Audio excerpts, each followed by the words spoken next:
Yeah.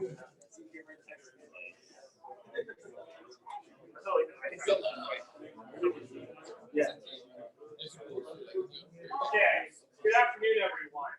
We'll be starting in just a few minutes with our promotion ceremony. I'd like to ask at this time if everyone could please silence their phones, watches, electronic devices for the duration of the ceremony. Thank you.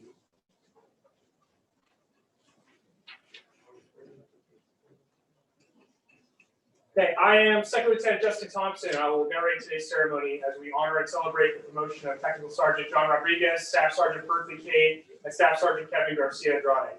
During the course of today's events, there will be several times during which you will be asked to stand. During the national anthem, military members will stand at attention, and it is customary for civilian guests to place their right hand over their heart.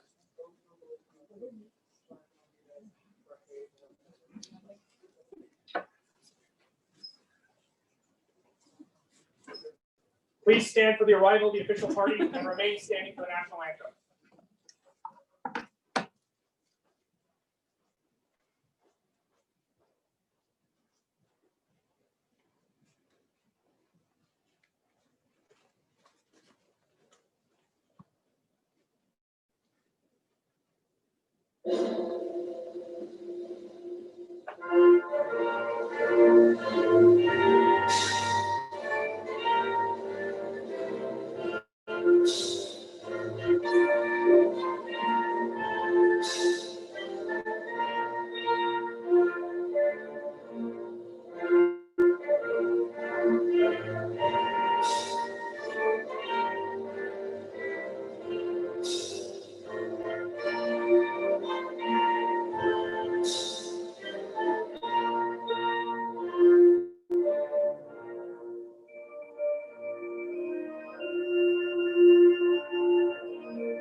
Thank you. Please take your seats.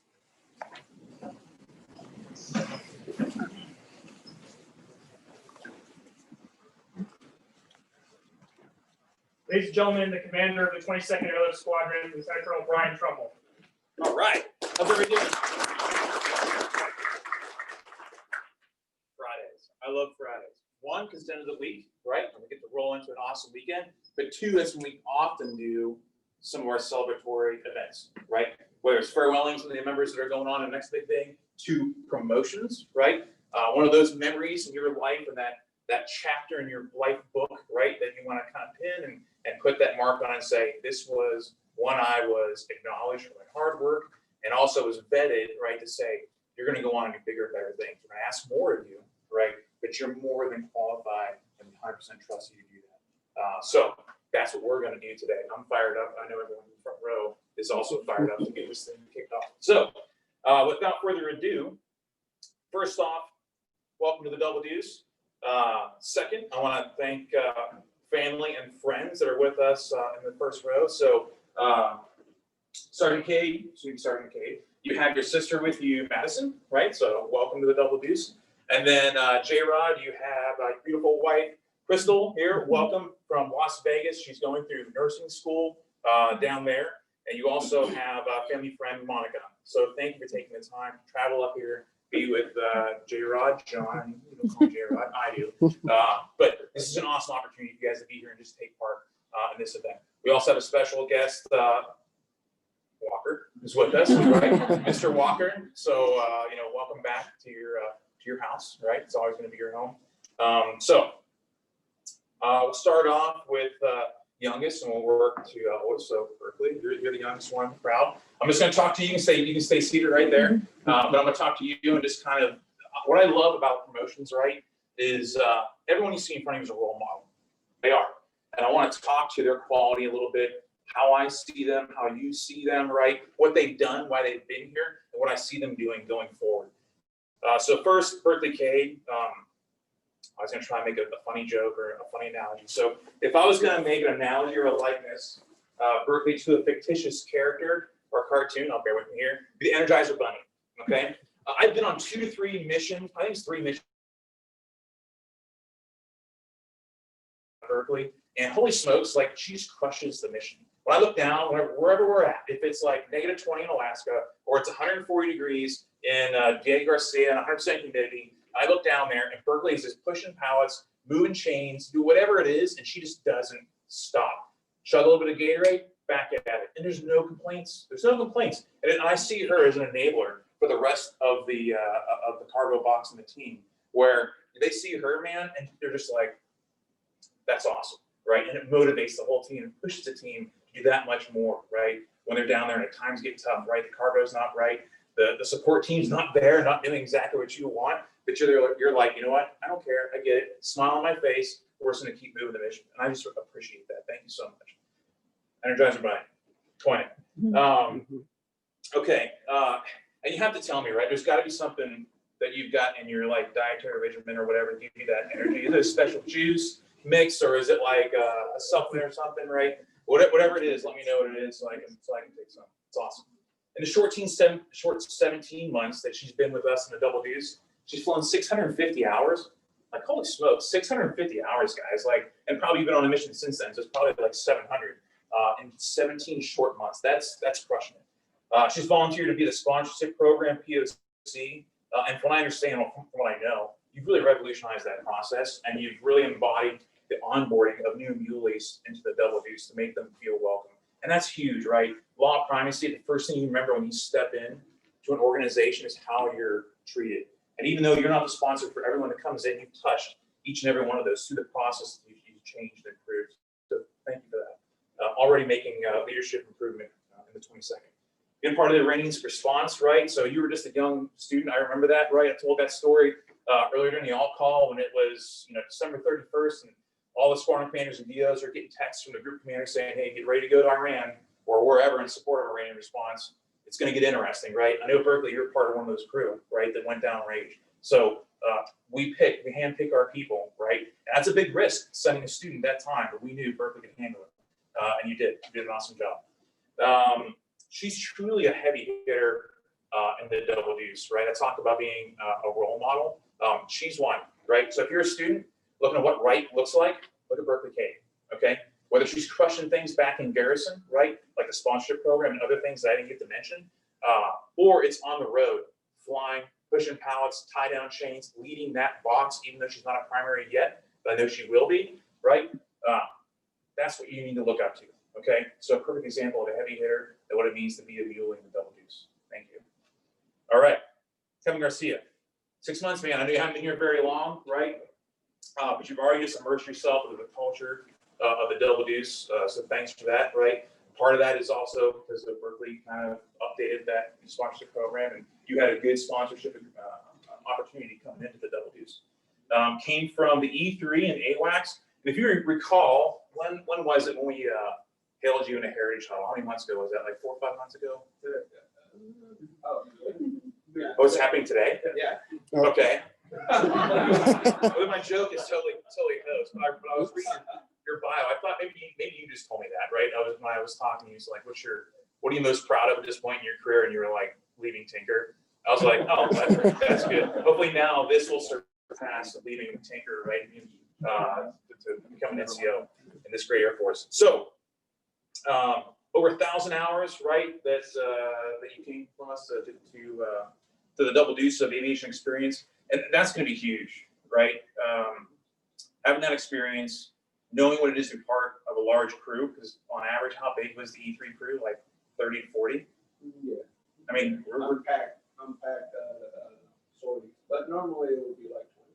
So, it would be the same. like, I hate to say it, but bigger than the Double Deuce crew. Like, I don't know, at the C5, that's weird to say, but yeah, it's a pretty sizable crew, right? And that CRM, in the E3 was big. Yeah. And E3, that experience, that CRM experience you bring in, the Double Deuce is going to be huge. I'm just super excited to watch you take off in your role as an NCO in 27. All right, J-Rod. Gosh, we've known each other. We've worked together for over 2 years now. I think it was, you got here in August, right, of 18. And I showed up right around like July, August, and I went to training, came back as a DO, right?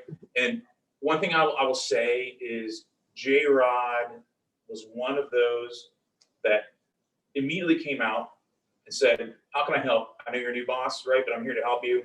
You know, I'm not, you know, NCOIC back here. I hope to be someday, right? But I'm here to help. What can I do for you? And it wasn't just that one time. It was like sometimes daily. Sometimes I'd be like, J-Rod, I'm good, bro. Like, thanks, man. But that's just his attitude. He was like, how can I help?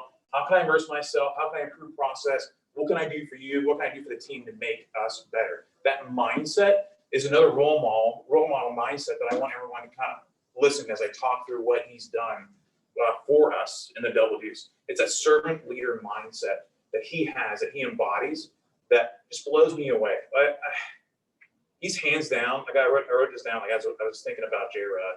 He's hands down the most fired up, motivated, out-of-the-box, creative SARMie that I've ever met. Like hands down, like there's not even a contest. You know what I mean? If someone would walk up to me and say, 16 and a half years of service, who's the number one sport, you know, NCO you've ever experienced?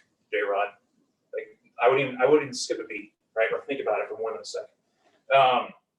He takes personal engagement in everything he does. Mission immersion, like there's another joke around, I'm priming it, right? So I think J-Rod for like a month last year when we were flying air shows, logged more hours than some of our baby like co-pilots when he was hopping on all these missions to go sell stuff with Booster Club and just experience what it is, right? To do, you know, the 22nd mission, because part of what we do is going on air shows, right? To recruit the next generation. And I know a lot of individuals, whether they're 4 or 5-year-old kids, you know what I mean, or 18-year-olds, they're going to be a senior in high school, they're thinking about enlisting, they talk to you, right, when you're on that aircraft, and they were motivated. They were like, he loves his job. Like, I don't know exactly what he does. He could be a pilot, he could be a loadmaster, I don't know. He's on his plane, he's wearing a flight suit, I don't know what he does, but he loves his job. He loves being part of this U.S. Air Force. I think I'd like to do that. Because that smile on his face goes from year to year and it doesn't stop. So thank you for that. That you touch more people than I think you know. From what you've done, that and everything else you do in this awesome squadron. SharePoint, right? Just a few things I wrote down here. So I've been on a lot of flying squadrons, right? I think it's 9 that I've been in, and looking up your currencies, keeping track of your currencies can be kind of a pain in the butt. You know, like I remember having several sheets of paper, write notes to myself. I think I need to get this. I think I need to get that. It is simpler than ever to look at your currency and see what you need in the 22nd any other squadron I've been part of. You just go into a website, pull down your name, and it's like right there. And guess what? It's like updated daily. Like they've got their stuff together. J-Rod is a huge part of that, giving easy access to you, making sure that data is correct, right? And if it's not correct, he's not going to turn a blind eye. You come talk to him, he's going to be like, got it, I'm on it today, I'll make the change. Like that's awesome. That's servant leadership right there. Facility manager, right? The onboarding of Ops Next, that was big, guys. Like we made big news, not just in this wing, but above that when we onboarded Ops Next and we saw that fire evacuation go very, very well. J-Rod was a huge piece of onboarding Ops Next and electronic mission binders, right? So the engineers in the room, the aircraft commanders in the room, you know what I'm talking about. There's a lot of effort that went behind the scenes, and J-Rod was a huge enabler in getting that across the finish line, making our team better. I wrote this down to you, just thinking about you. You positively impact all those around you, and along the way, you take that creative mindset and you innovate, right? It's the people and the process that you marry together in that shop that others around you see, right? And you're just man of influence in 20 seconds. I just want to say thank you for that. Now, while I'm on the cartoon kick, I gotta give J-Rod a cartoon, you know, that he's most likened to. I don't know why. That's just what I decided to do this morning when I was thinking about this. You're Tony the Tiger, makes it look like Tigger from Winnie the Pooh, man. Like I don't know what it is. Like you're bouncing around, you gotta smile, but you're looking cool while you do it. So that's J-Rod. Without further ado, I say we put on some stripes. What do you think? Let's rock and roll.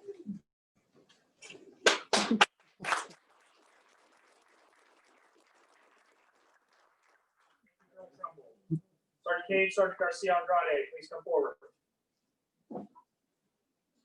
I will now recite the responsibilities of the staff sergeant. Staff sergeants are primarily highly skilled technicians with supervisory and training responsibilities. They must continually strive to further their development as technicians, supervisors, and leaders through professional development opportunities, including Air Force and joint enlisted professional military education. They are responsible for their subordinates' development and the effective accomplishment of all assigned tasks. They must ensure proper and effective use of all resources under their control and ensure the mission is effectively and efficiently accomplished. Now, Sergeant King will be presented with her certificate of promotion.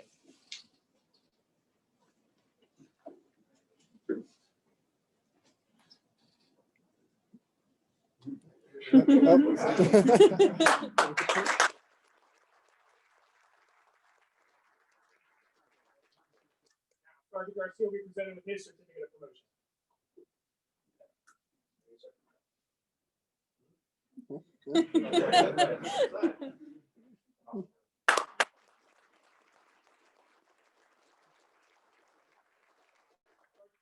Her stripes pinned on by her sister Madison and Staff Sergeant Walker, also known as her best brosin. Sergeant Garcia Andrade will have his stripes pinned on by Lieutenant Colonel Trumbull and Master Sergeant Shepard. Oh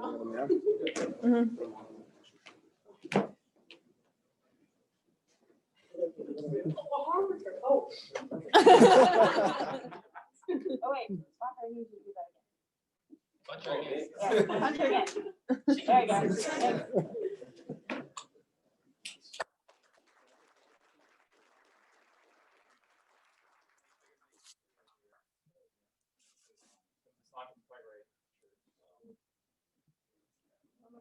There you go. Thanks.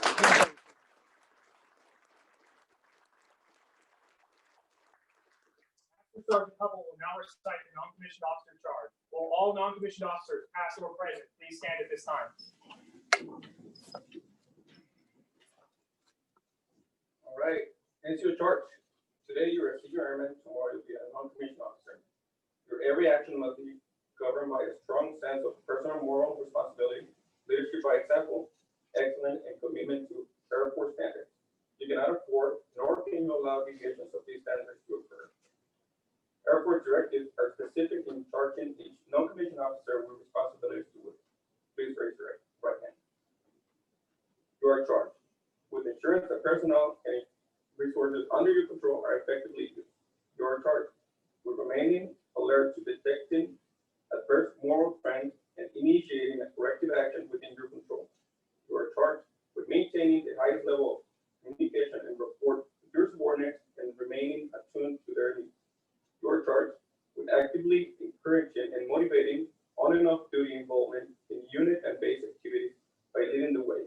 You are charged with ensuring that people are treated fairly on all agencies and activities, both on and off base, and initiating corrective action in any instance that violates this principle. You are charged with always wearing the uniform properly and ensuring compliance from subordinates. You are charged with a personal responsibility to take advantage of on and off duty educational programs that will enhance your professional development.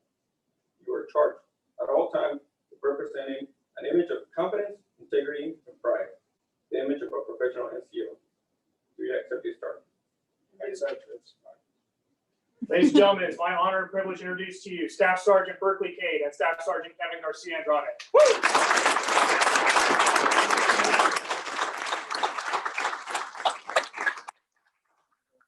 At this time, will Sergeant Rodriguez please come forward. I will now recite the responsibilities of a technical sergeant.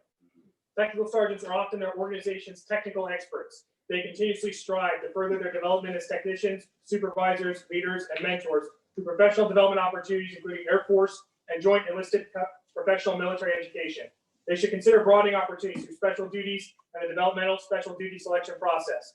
Technical sergeants must complete non-commissioned officer academy prior to assuming the rank of master sergeant.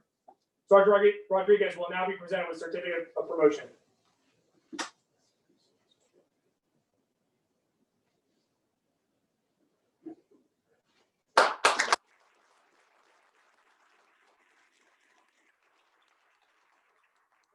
Rodriguez will now have his stripes pinned on by his wife Crystal and Master Sergeant Jenkins. Nice. Ladies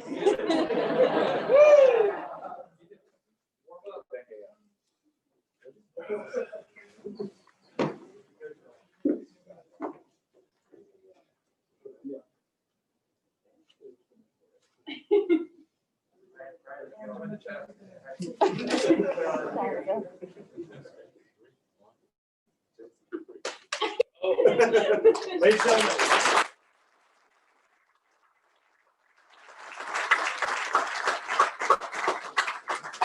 My honor and privilege to introduce to you Technical Sergeant John Rodriguez.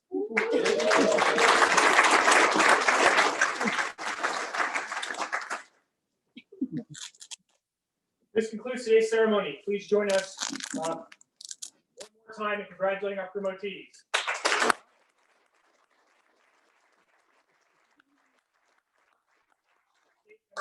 We've offered in the heritage room to continue the celebration. We thank you for joining us and hope you have a wonderful day. Stay safe.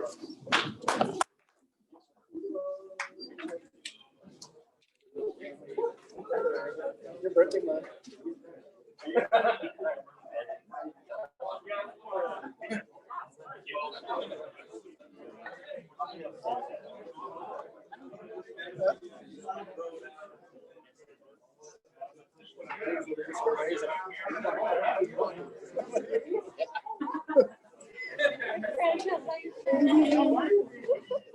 It's on. Hey there, buddy.